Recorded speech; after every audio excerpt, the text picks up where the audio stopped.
Bismillahirrahmanirrahim. Assalamualaikum warahmatullahi wabarakatuh. Berita Al-Hijrah 25 Ogos bersama saya Nazira Syariat dan jurubahasa isyarat Amin Zuhali Mansur. Dan berikut tajuk utama malam ini. Fahami kepentingan pelaksanaan modul penghayatan hadis 40 Imam Nawawi. Juga bacaan doa dalam majlis bukan Islam, polis terima laporan.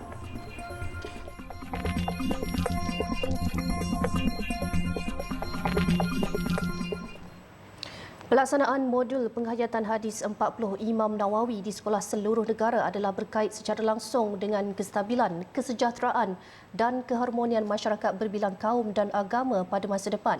Perdana Menteri Datuk Seri Anwar Ibrahim berkata pihaknya bimbang generasi muda mudah terpengaruh anasir negatif kerana tidak memahami ajaran Islam sepenuhnya. 40 hadis ulama umumnya, terutama sunnah al-jamaah, memang terima ini sebagai asas pemahaman. Jadi untuk orang Islam, terutama anak muda Islam, itu penting menguasai, memahami Islam. Jadi janganlah salah faham kerana kita bukan paksa yang bukan Islam, pertama. Yang keduanya, kalau ilmu itu setakat yang ada sekarang, jadi orang maki hamun, cerca, fitnah itu dianggap sebahagian daripada Islam. Jadi sebab itu penyelesaiannya adalah mendalami ilmu Islam bersandarkan kepada Quran, hadis dan kupasan ulama-ulama muktabar. Justru Perdana Menteri berharap isu berkenaan tidak lagi diungkit khususnya oleh wakil-wakil masyarakat bukan Islam di negara ini. Beliau berkata demikian ketika ditemui selepas majlis perjumpaan Perdana Menteri Malaysia bersama pimpinan Kerajaan Perpaduan Negeri Johor di Kota Iskandar. Terdahulu Kementerian Pendidikan Malaysia KPM dalam satu kenyataan memaklumkan kementerian itu akan memulakan pelaksanaan modul penghayatan hadis 40 Imam Nawawi di sekolah bertujuan memupuk semangat ihsan dan kasih sayang. Langkah itu sebagai usaha memperkasa kefahaman agama dalam kalangan guru dan murid beragama Islam dan akan dilaksana secara rintis melibatkan guru dan murid beragama Islam di 61 buah sekolah menengah kebangsaan agama SMKA dan 228 buah sekolah agama bantuan kerajaan SABK seluruh negara.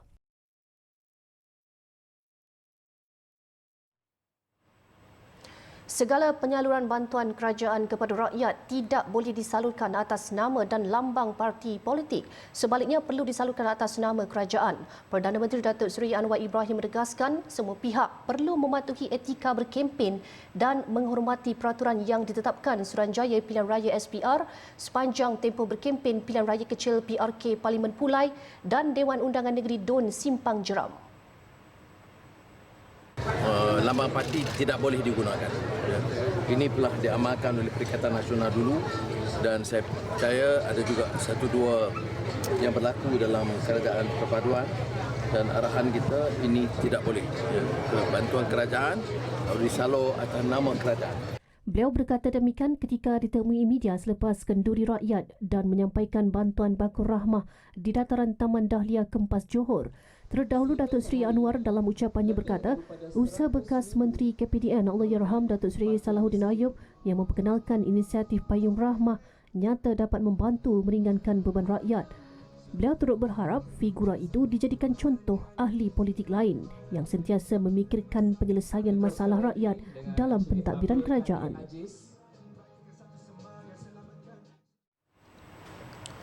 Polis Kuala Lumpur mengesahkan telah menerima satu laporan berkenaan tindakan seorang lelaki yang membaca doa dalam satu majlis yang turut disertai upacara keagamaan penganut lain. Ketua Polis Kuala Lumpur Datuk Alauddin Abdul Majid berkata, laporan itu diterima pihaknya pada 22 Ogos lepas dan siasatan dilakukan Unit Siasatan Jenayah Terkelas USJT Jabatan Siasatan Jenayah Bukit Aman. Okay, yang tu kita ada menerima satu laporan polis dan siasatan telah pun dimulakan oleh pihak USJT Bukit Aman. So mereka yang siasatlah, laporan polisnya satu.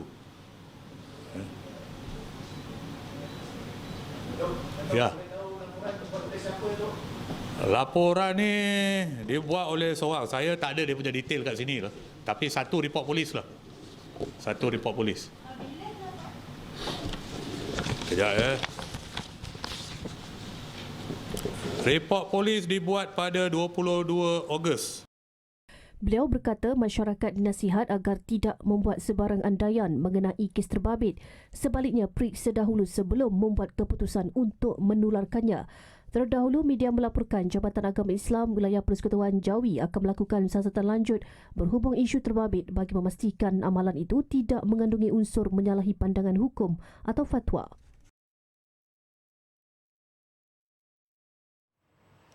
Dalam pada itu mengulas mengenai insiden tarian gelik separuh bogil di Bukit Bintang yang tular di media sosial baru-baru ini, Datuk Alauddin berkata pihak Dewan Bandaraya Kuala Lumpur DBKL sudah mengambil tindakan berhubung isu berkenaan.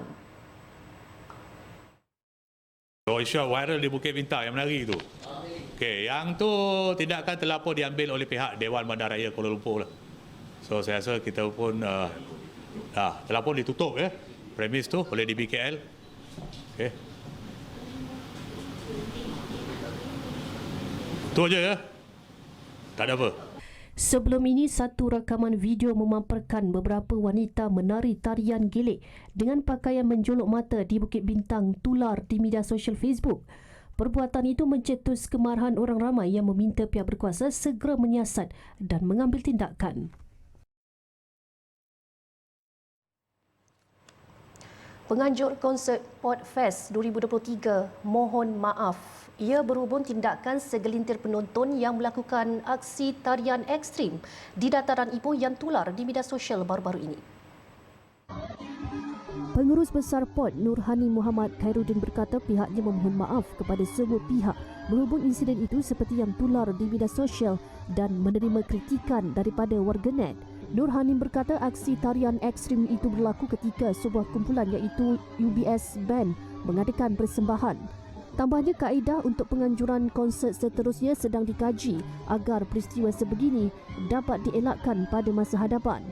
Terdahulu, tular rakaman video berdurasi 1 minit dan 6 saat memaparkan aksi tarian oleh sekumpulan penonton remaja lelaki dan perempuan yang dilihat kurang sopan.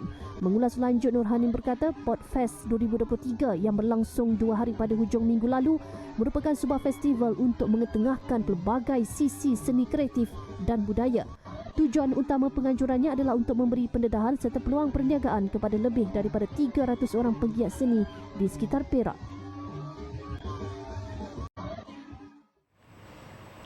Dua lelaki berdepan hukuman mati selepas dihadapkan ke Mahkamah Magistrate Ipoh hari ini atas 4 pertuduhan mengedar dadah jenis nimetazepam seberat 413.8 kg minggu lalu. Bagaimanapun, tiada sebarang pengakuan direkodkan. Mengikut pertuduhan, tertuduh Chung Bun Wah dan Seng Chun Leong masing-masing berusia 44 tahun didakwa secara bersama mengedar dadah seberat 59.5 kg, 64.299 kg, 240.43 kg dan 49.597 kg di sebuah rumah di Jalan Seri Klebang, Bandar Baru Seri Klebang, Cemor pada 9.15 pagi 15 Ogos lalu. Kesemua pertuduhan dilakukan mengikut Seksyen 39B-1 kurungan A Akta Dadah Berbahaya 1952 dan boleh dihukum di bawah Seksyen 39B-2 Akta sama dan dibaca dengan Seksyen 34 Kanun Kesiksaan. Sabit kesalahan boleh dikenakan hukuman mati atau penjara seumur hidup. Dan jika tidak dihukum mati, ia boleh dihukum tidak kurang 12 sebatan. Mahkamah menetapkan 16 November depan untuk sebutan kes bagi laporan kimia. Sementara itu, di Mahkamah Magistrate berasingan, kedua-dua lelaki itu didakwa atas pertuduhan memiliki 2 laras senjata api tiruan jenis HK416 dan HK MP5 beserta 1 kelopak di lokasi dan tarikh sama. Kedua-dua tertuduh mengaku tidak bersalah. Sabit kesalahan boleh dikenakan hukuman penjara tidak melebihi 1 tahun atau denda tidak melebihi RM5,000 atau kedua-duanya sekali. Mahkamah tidak membenarkan sebarang jaminan dan menetapkan 6 Oktober depan untuk sebutan semula kes. Media sebelum ini melaporkan sindiket memproses dadah jenis Element 5 yang berselindung di sebuah banglo 2 tingkat di Klebang, Cemor sejak Mac lalu akhirnya tumpas selepas diserbu polis. Kewujudan makmal memproses dana jenis Aramin 5 itu berjaya dihidu polis yang bertindak menyerbu premis yang disewa suspek dan merampas kesemua dadah berkenaan bernilai 30.6 juta ringgit. Bergelar juara antarabangsa, Qayyim tetap terus dalami Al-Quran. Qayyim Nizar Sarimi muncul juara bagi kategori tilawah lelaki dalam majlis tilawah dan menghafaz Al-Quran peringkat antarabangsa MTHQA ke-63 di Dewan Merdeka Pusat Dagangan Dunia WTC KL malam semalam. Muhammad Qayyim yang juga orang kurang upaya OKU penglihatan berjaya merangkul gelaran tersebut dengan markah 94.96%. Kemenangan ini menjadikan Muhammad Qayyim OKU pertama bergelar juara Kori Kebangsaan sejak pertandingan itu diadakan pada 1947. Tempat kedua pula dimenangi Ali Reza Bizaniaval dari Iran, manakala Awang Muhammad Zulhafiz Awang Tengah dari Brunei Darussalam di tempat ketiga. Bagi kategori Korea, Sarah Belamun muncul johan dengan markah 93.05%, diikuti Raudah Supian Nur dari negara jiran Indonesia dan tempat ketiga dimenangi Sabaha Pato Salik dari Filipina. Peserta dari Guinea Omar Tori pula merangkul johan dalam kategori hafazan lelaki, diikuti Makmun Ahmed Raweh Muhammad dari Yaman dan tempat ketiga Ali Atia dari Chad. Bagi kategori hafizah, Tebani Chema Enfal dari Algeria muncul johan, diikuti Dia Sena Baungom dari Senegal tempat kedua dan Sidi El Mokhtar Khadijeto dari Mauritania tempat ketiga. Kesemua mereka membawa pulang hadiah emas sumbangan Yayasan Pembangunan Ekonomi Islam Malaysia YAPIM, wang tunai, piala iringan dan sijil. Terdahulu Sultan Perak Sultan Nazrin Shah dan Raja Permaisuri Perak Tuanku Zara Salim berkenan berangkat ke majlis itu yang turut dihadiri Menteri di Jabatan Perdana Menteri Hal Ehwal Agama Datuk Dr. Muhammad Naim Mokhtar. Allahumma ya Allah ya Rahman. Dan walaupun sudah bergelar juara tilawah antarabangsa, Muhammad Qayyim Nizar Sarimi tekad untuk terus belajar mendalami ilmu Al-Quran. Kori OKU penglihatan berasal dari Kelantan itu berkata, ilmu taranum Al-Quran begitu banyak dan perlu dipelajari dengan lebih mendalam. InsyaAllah lepas ni saya akan terus belajar sebab ilmu taranum ni banyak. Tak semestinya kita johan antarabangsa, kita rasa pandai. Jadi saya akan terus belajar dengan guru saya dan saya akan terus ajar pula kepada orang lain, insya-Allah. Dalam pada itu, Muhammad Qayyim turut menyampaikan pesanan kepada golongan OKU penglihatan sepertinya untuk belajar mendalami ilmu Al-Quran. Kita ni kena belajar juga Al-Quran. Sebab Al-Quran ni cerahlah masa depan kita. Terdahulu, Perdana Menteri Datuk Seri Anwar Ibrahim turut mengucapkan tahniah atas kejayaan Muhammad Qayyim dalam Majlis Tilawah Al-Quran Peringkat Kebangsaan 2023. Perdana Menteri turut berharap semoga majlis seperti itu bukan sahaja memuliakan Al-Quran, malah dapat dimanfaatkan untuk meningkatkan kefahaman melalui mesej yang terkandung dalam kitab suci umat Islam itu. Tidak menjadi sebarang kesalahan dalam undang-undang untuk seorang Perdana Menteri memimpin lafaz syahadah seorang saudara baru. Itu tegas Menteri di Jabatan Perdana Menteri Hal Ehwal Agama Datuk Dr. Muhammad Naim Mokhtar. Menurut beliau, tindakan setengah pihak yang mempolemikkan perkara itu adalah tidak wajar sama sekali. Jelas Datuk Dr. Muhammad Naim tindakan Perdana Menteri Datuk Seri Anwar Ibrahim yang memimpin lafaz kalimah syahadah seorang saudara baru-baru ini merupakan permintaan individu tersebut yang berbesar hati apabila pemimpin itu kebetulan berada di masjid tersebut pada hari kejadian. Saudara baru yang memeluk Islam tu, dia pun minta sebab yalah bila Perdana Menteri sendirilah kan yang mengislamkan, dia rasa sesuatu yang menarik pada dia dan mungkin sejarah dalam kehidupan dia. Jadi saya ingat atas permintaan tersebutlah, jadi sebagai Perdana Menteri kan yang menyantuni semua bangsa, semua agama, dan kebetulan dia ada pula di masjid tu, takkan dia nak reject kan? Justru beliau menyeru orang ramai tidak menjadikan isu ini sebagai polemik yang boleh memecah belahkan perpaduan rakyat Malaysia berbilang kaum. Beliau berkata demikian kepada media selepas menziarahi dan menyampaikan sumbangan kepada waris mangsa pemandu e-hailing Syarifuddin Syari yang maut dalam nahas kapal terbang di Elmina minggu lalu.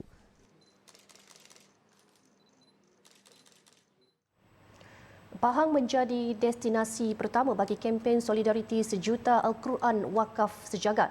Kempen itu dijadikan hasil kerjasama Yayasan Restu Kerajaan Negeri Pahang, Jabatan Agama Islam Pahang, Wakaf Pahang dan Pengurusan Masjid Negeri Sultan Ahmad I di Kuantan. Esko Hal Ehwal Agama Islam, Kemajuan Desa dan Hal Ehwal Orang Asli Negeri Pahang, Datuk Seri Said Ibrahim Said Ahmad berkata, usaha dilakukan Yayasan Restu ini wajar disokong semua pihak.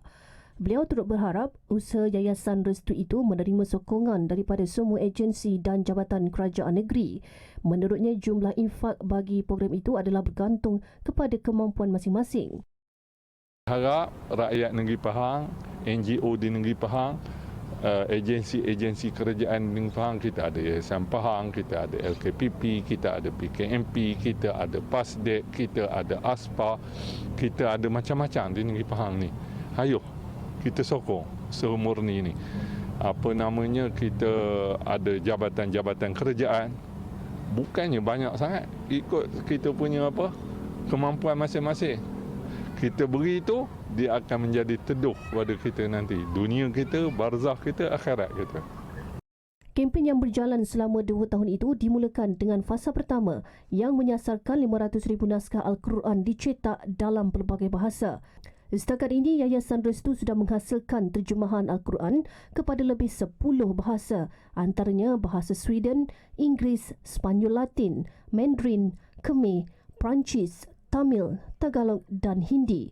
Ia merupakan pendekatan agar kefahaman mengenai kandungan Al-Quran dapat dihayati semua pihak tanpa mengira latar belakang fahaman dan agama.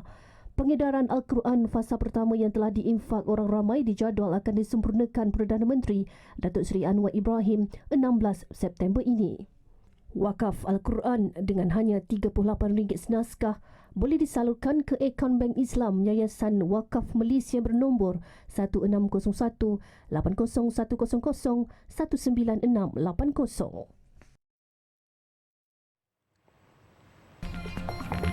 Selepas ni, Donald Trump ditahan. Laporan luar negara. Bekas Presiden Amerika Syarikat Donald Trump ditahan dekat penjara Georgia semalam selepas menyerah diri atas tuduhan melakukan kegiatan haram dan cubaan konspirasi membatalkan keputusan pilihan raya 2020 di negeri berkenaan. Trump dibawa ke penjara Fulton County selepas didakwa atas lebih 12 pertuduhan.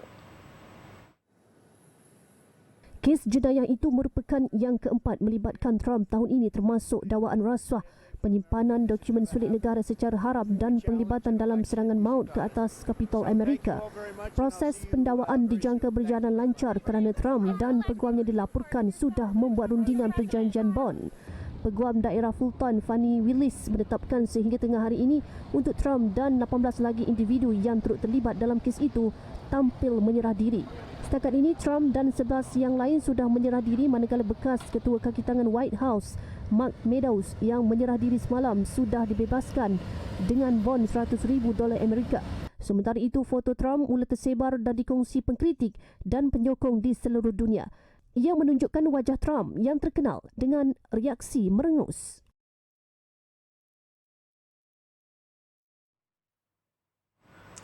Pemerintah di wilayah Bandung Barat terpaksa mengisytiharkan darurat selepas kebakaran di tapak pelebusan sampah di kawasan Bukit di Sari Mukti sejak seminggu lalu masih belum reda. Tindakan itu dilakukan ekoran ancaman kesihatan kepada penduduk sekitar. Pelajar pula diminta untuk belajar secara dalam talian bagi perlindungan kesihatan. Baik, Arab Saudi memberi pampasan sehingga RM6,568 atau RM8,150 untuk penumpang kehilangan bagasi dan maksimum 200% daripada nilai tiket bagi pembatalan penerbangan. Peraturan baru itu bagi melindungi hak penumpang pesawat di Arab Saudi yang berkuat kuasa 20 November depan. Peraturan itu diumumkan pihak berkuasa am penerbangan awam GACA ia antara 30 artikel bagi melindungi hak penumpang menggantikan yang sedia ada sekaligus menjamin hak penumpang untuk menerima penjagaan, sokongan dan pampasan yang sewajarnya. Pampasan akan diberikan sekiranya penerbangan berlepas lebih awal daripada jadual atau kelewatan berlepas atau pembatalan penerbangan serta jika berlaku keengganan untuk menaiki pesawat kerana terlebih tempahan dan penurunan taraf. Sebahagian pampasan itu berjumlah 150 dan 200% daripada nilai tiket dan ia ditetapkan dalam peraturan baharu. Peraturan itu juga menjamin pampasan kepada pengembara sekiranya syarikat penerbangan menambah tempat persinggahan yang tidak diumumkan ketika pengesahan tempahan tiket.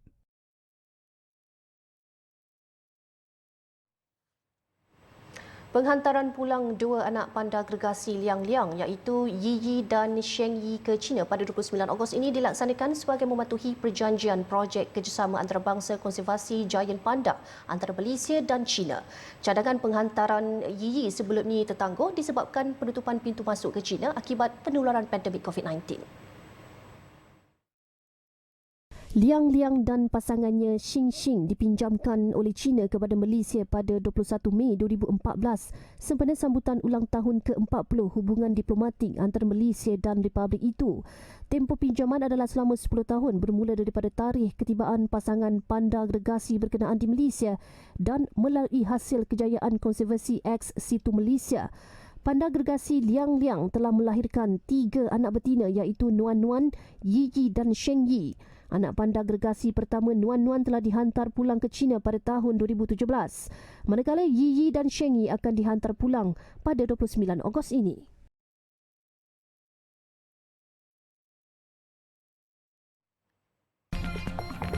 Selepas ni, jualan EV bakal naik 4 kali ganda.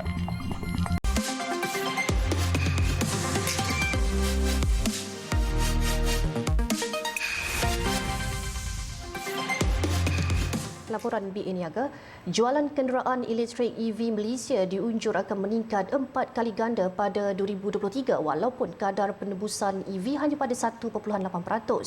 BMI, sebuah syarikat Fitch Solution dalam nota penyelidikannya berkata, usaha mewujudkan kemudahan pembuatan Volvo dan Mercedes-Benz di peringkat tempatan akan turut menyuntik minat terhadap EV di negara ini. Memetik bernama BMI melaporkan Mercedes-Benz merancang untuk memastikan 30% daripada semua kenderaannya yang dijual di Malaysia bercirikan elektrik menjelang 2030. Ia berikutan Malaysia menawarkan antara kadar penebusan EV tertinggi bagi produknya secara global. Malaysia juga telah menyaksikan jumlah besar pengeluar otomotif yang memasuki pasaran sekaligus dapat memberi lebih banyak pilihan kepada pengguna. Selain itu, Tesla juga bersetuju untuk membuka ibu pejabat serantau dan kemudahan servis di Malaysia. Manakala neta jenama EV China oleh Hozon New Energy Auto juga telah memasuki pasaran tempatan. Pada masa sama, Proton Holdings Berhad juga telah mengumumkan pelan hala tuju bagi pengelektrikan yang merangkumi hybrid, EV hybrid, plug-in dan EV dengan bateri sepenuhnya. Kerajaan turut mengumumkan lanjutan pengecualian duti import penuh bagi komponen yang digunakan dalam pemasangan EV sehingga Disember 2027 serta pengecualian cukai excise dan cukai jualan penuh bagi EV pemasangan tempatan CKD, manakala pengecualian duti pemasangan luar negara CBU telah dilanjutkan sehingga Disember 2025.